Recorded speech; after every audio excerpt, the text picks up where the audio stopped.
Allez, on va continuer à se promener avec notre ami Laurent qui ce matin nous fait découvrir la ville de Caen. Il teste pour nous un parcours de découverte avec des énigmes. Tout est rédigé sur un mystérieux parchemin. Regardez. Et oui, je suis toujours à Caen et je continue ma petite balade. Et grâce à mon parchemin, je viens de découvrir que je suis en train de pénétrer dans l'une des plus vieilles rues de Caen. Jean, quelle est cette rue? Alors Laurent, ici on est dans la rue du Vogueux et au cœur du quartier du Vogueux.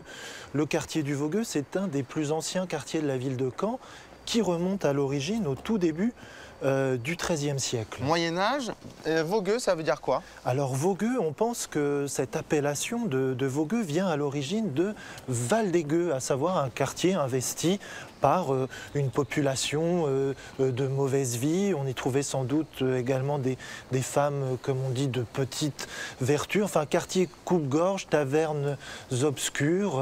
Oui, le quartier dangereux, quoi. Voilà. Le quartier où il ne fallait pas être. Alors, contrairement à aujourd'hui, comme tu le constates, c'est un quartier très valorisé.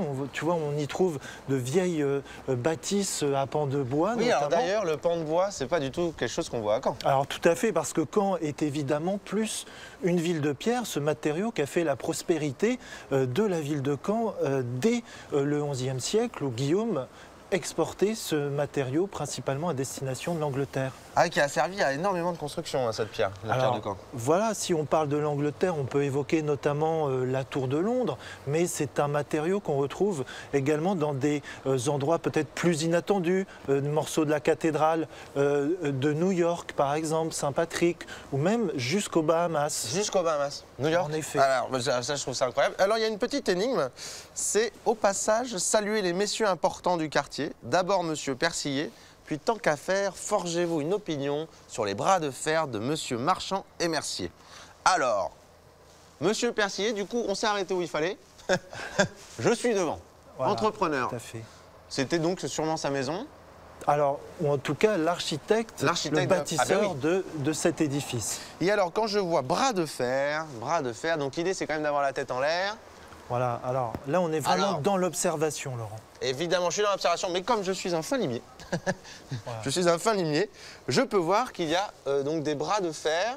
Et ce qu'on cherche, c'est Humbert, j'imagine? Exactement, là, tu as trouvé la réponse. Alors, c'est assez simple, hein, finalement. C'est très simple, mais toutefois, ça pointe sur des éléments que peut-être on serait passé sans lever le nez, qu'on n'aurait pas vu. C'est ça qui est très intéressant, c'est que ça oblige, en fait, à lever la tête. Voilà. Ça, c'est vraiment intéressant. Alors, il y a aussi une petite anecdote dans ce quartier, un peu plus contemporaine. Oui, tout à fait. Alors, je pense que tu fais référence en fait à Édith Piaf. Oui. Édith Piaf qui a passé une partie de son enfance ici puisque ses grands-parents tenaient dans ce quartier, rue Porto-Berger un petit peu plus loin, un café cidre, un café de l'époque en fait. Il y a plein de choses qui se passent dans cette petite visite et là on va continuer parce qu'il faut que je trouve la date de construction d'un bâtiment. Tout ça est très intriguant. On se retrouve tout à l'heure. Il fait super bien la tête intriguée, je trouve. Un vrai acteur, non? Quel acteur!